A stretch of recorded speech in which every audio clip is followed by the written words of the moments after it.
nó đã cả tôi nó bị trâu đó nó nóiวันที่จั่วรู้ก่อนอีเขาผ่านนั่งกูเล่านะแต่ก็ตัวน่าไปโจยโดนด่าย้อนด่านาโฮดิจ่าเท่าชิปโป้เลยน้องนอมาบอกน้องหนาเขาอย่ามองเขาอย่ามองเดาเกอจ้องเกอไม่เจอเราในทีเราไปเจอเรา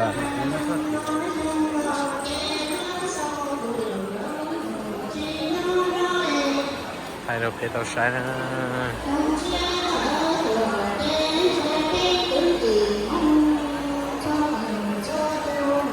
นั่งตัวน่ะที่จีอะไรมาที่เรียกว่านั่งก็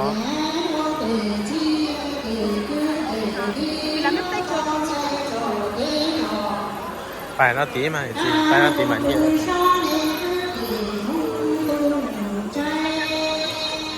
ใช่lần đầu phải lo thế xin mà tại vì nó mà chút trong thế xin tại xin nó thì lần đầu thì chùa chờ xí chờ ba xí nó mà nó cái dòng mà vậy cho ý kho chỉ là đâu là được mà phải chọn được lại là nó mấy lúc bạn đi nó lo cười cái đây phụ mình gì phụ nhá tôi một đế cười thôi dùng vô cơ xa thì nó lúc chuyện nó lo bị nó xa là nó biết chỗ này nó biết chỗ xa hồi lúc chuyện nó chỉ lần đầu cái lâu nhớ đâu sáng là nó thì là nó biết chỗ nhau hồi lúc chuyện nó thì tại nó ta số thì đi cho là phải nó số ta thì cô giờ ở trên đó thế đã chỉ đó trên kia là ô nó chỉ là lúc chỉ cho ta đây đọc cái lâu đó tay để khó rồi bây giờ sai non đầu nó là đọc cái lâu à họ thích thế đó xin nó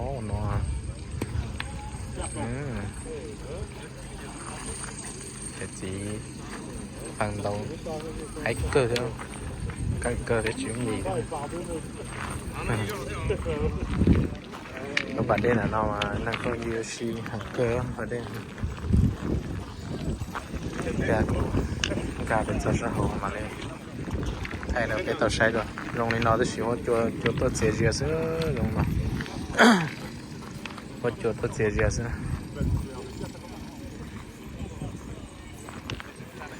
mà lông răng ta này trong lông mà răng ta cái nào nó thì lông đồng răng ta đi cho ta tập pizza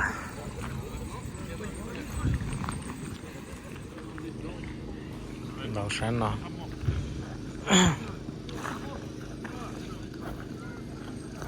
cái lông cháo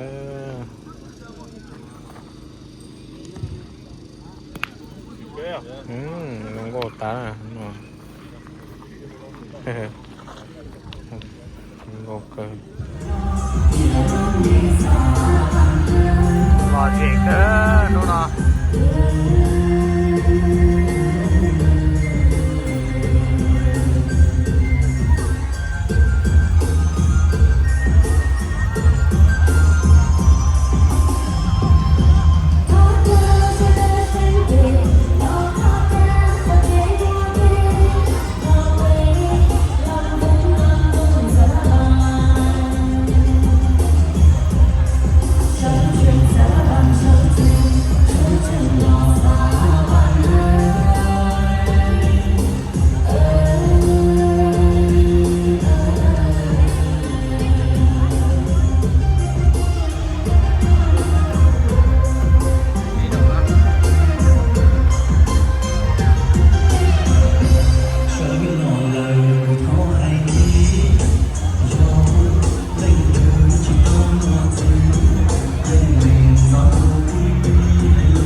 giờ cho lại lo qua cái tư đi cha lại lo qua thiểu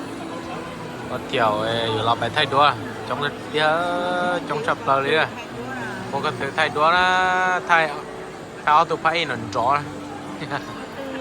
áo tụi phải để tụi nãy nền trọ cho biển nó là làm một biển nó tan trọ đó ướn trọ nhớ biển nó nhớ biển nó nè nghe của tao mua cái tư nó là thay thế đó chống của nó nè cá nó tan trọ xíu nè cá nó còn nó là đồ bó nè nó để chống chân nó chỉ mà nó để thay ta chỉ là tờ nó phải lọc bài nè tờ nó phải lọc bài nè thì chống cái kia đấy chống cỡ năng mà nhẹ sắp lờ đây nó là chống cái kia đi đây năng mà lo chống cái kia đi nè là một tàu kiểu thay đua để nó sẽ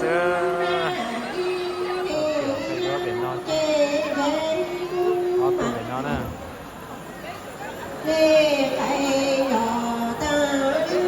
nó sắp bị nó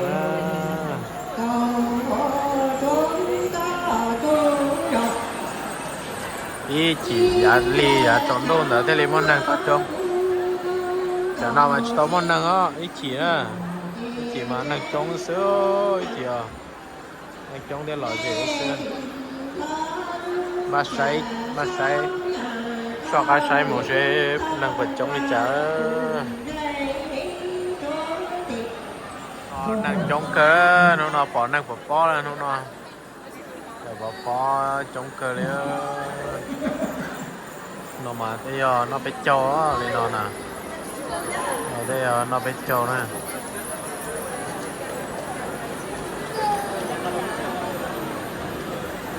bây nó bị trâu đi ra lâu tòa lỡ đi ra tù cầu sư ca lòng tu sa rò theo gió tòa lo cha nì la lo đi sông tù lỡ tòa đi đê đê lòng tu đi chạy đi ra lo đi rậu trên tòa to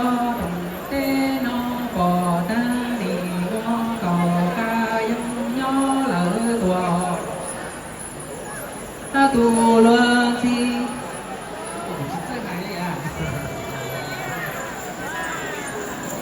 nhỉ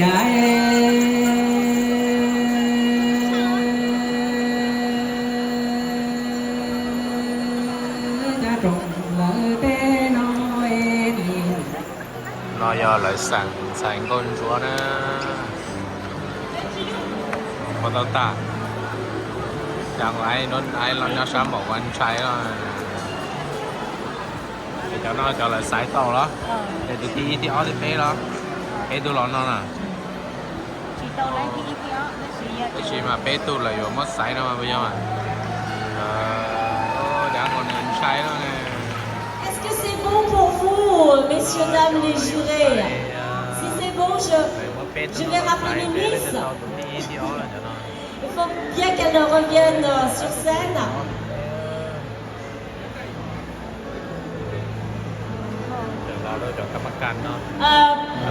Mấy chương trình này tao lỡ nó chơi như thế tao lỡ mà chè với vô hai lần chè là số nó. Nó là lo sợ nó là sao để chín luôn luôn chờ để mà tụi bỏ nè nên trai nè lúa giờ liền tụi nó cũng chỉ để tụi nó đi tàu lúa còn có nhiều nó mới đi đúng câu đùa cái gì hay giờ cái hay lùi đấy nhỉ lùi lùi đúng câu đùa nó chia nó một xí cái gì hay giờ lên là nó mới cũng chỉ hay đùa nó phải nó phở lo chứ nó phở lo chỉ nhau ta mà thay trong cái sai ở tại vì là thay bê tụi nó mà bê cho là chỉ lái về là phải bắt tàu tà là ca tàu ta phải tà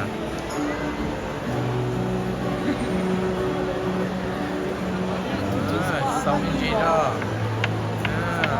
Bên chim kia lo cho nó tụi bấy nó xé cho nè, bấy nó nè. Xé cho nè.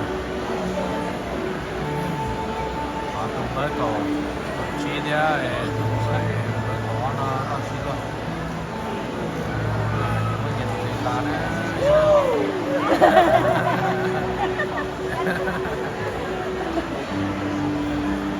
Không còn hay chắc con mà. Sơ lá. Sơ lá của thì nó với của chia. Nó lên chai nè. Và không có nó còn chín luôn nè. Chín luôn nè. Ici, alors, c'est notre jurécon qui ne s'en lasse pas de les regarder. Giờ cụ xài tụi nó ra. Giờ cụ xài tụi nó ra thế hả? Chia nó cho nó thả lô thế đấy chứ mà nó mà bay ra to đó nè. Một cái nè. Nó sẽ lên từ đó. Nó đi o đi bé.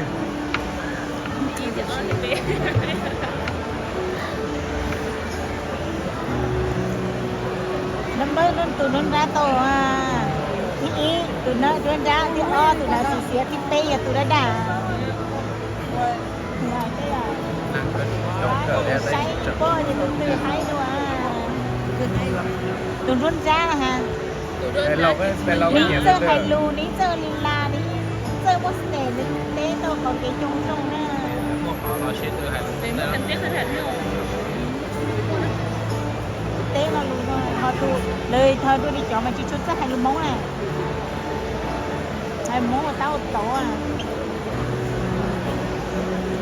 sẽ lên từ tao tụ rằng ý rằng họ bé nào để chỉ cho lên ra là chuẩn nó khá là to thế à. Sẽ lên từ lại thì ý nè. Tôi nói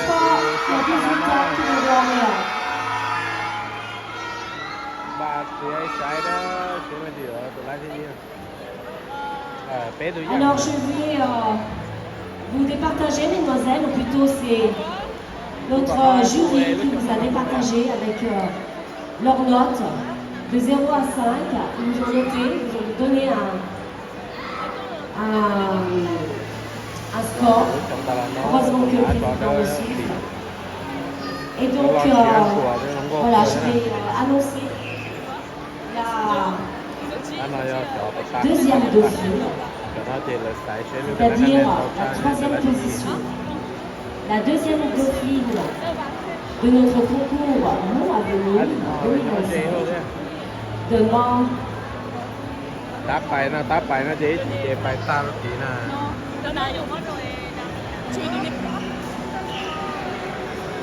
lớp sở là gì? Trong lớp sở của bây giờ sai tụi thi bê là đây sai thì ở đây là tụi tư tụi sai thì là trong góc tụi tụi có thì là tụi tư đi ở cô sẽ nói nó có trong lần đó sao đi sai thì là tụi tư tụi thi bê nè. Ah, c'est dur, hein?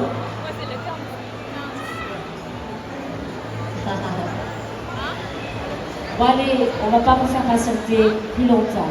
Je vais vous dévoiler notre deuxième dauphine de notre concours Mot à venir 2025. Il s'agit de la Miss numéro 12.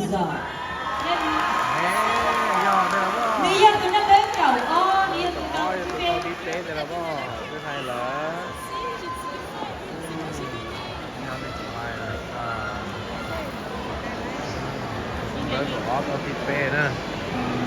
Đây là món mì á. Giờ mì nữa. Thịt gì cái tí đầu lắm này. Có thịt bê á. Moi, je n'ai pas entendu vos applaudissements. Hein. Ça serait bien que vous les applaudissiez très fort. Parce que pour arriver jusqu'à cette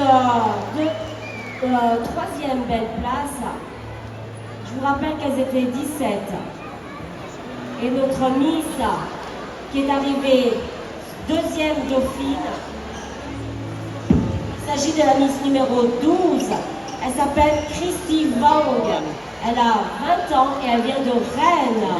Vous vous souviendrez de très longtemps notre deuxième dauphine, Christy Wang.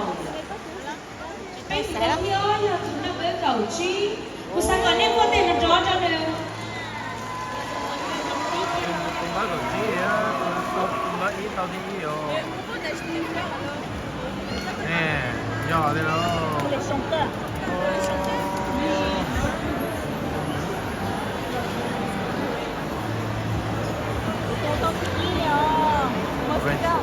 Tao sẽ đến này, chạy bây giờ không lo lại chạy luôn sẽ đến gì đó. Alors, il nous reste la Miss numéro 1, la Miss numéro 15. Notre Miss élue par notre jury Mon Avenir 2025, notre Miss de notre concours Miss Mon Avenir 2025, c'est la Miss numéro 1, Lynn Chan.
Je souhaite également remercier ma famille, mes parents, mes amis de m'avoir soutenue. Merci beaucoup pour tout votre soutien. Et je souhaite également remercier mes professeurs pour son transmission et pour son savoir.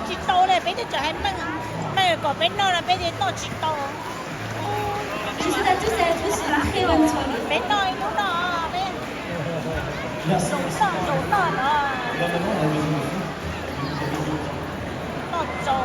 à tous.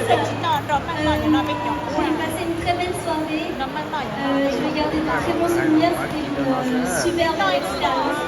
Et je remercie tout le monde, l'association Bon Avenir, le public, la famille, les amis, tout le monde. Et bonne année et bonne soirée à tous. Merci. Merci beaucoup. Je ne sais pas si vous parlez bien, je crois que Et ben voilà.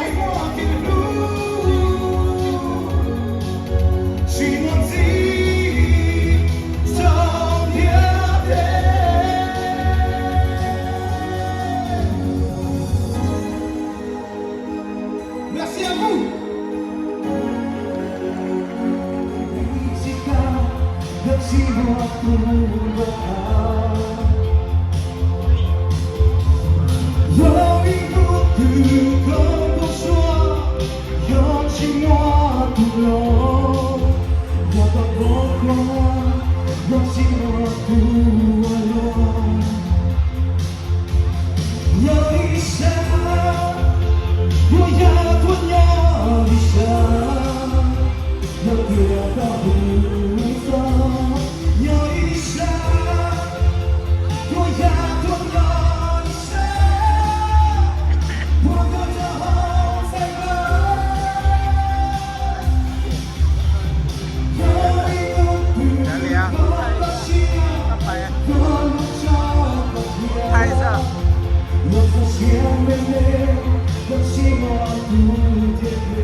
trong lịch tiêu nó bột to tôi chỉ ấy họ chân để chế nó thế sát bùa đảo ra là nó không chế nó là nhưng mà nâng để chế ta lấy bây giờ tỏi yếm ba yếm trà cáp nó bị trâu ta thì bây giờ trà cáp bị chế bài bể bàn lì đó nó bị chế đó nó xin chỉ đó nó yếm trà cáp sau đó xíu yếm trà cáp bị tìm lọ đó trên đây nó kia sẽ có tôi chỉ tao để tàu ít lì thôi nên đã nó chỉ không là một thay đổi phải sửa đổi tàu sai นู่นน่ะเลยจากนั้นเราไปเจออีน้องจีอ่ะนู่นน่ะเดี๋ยวจากนั้นเราไปเจออีน้องจี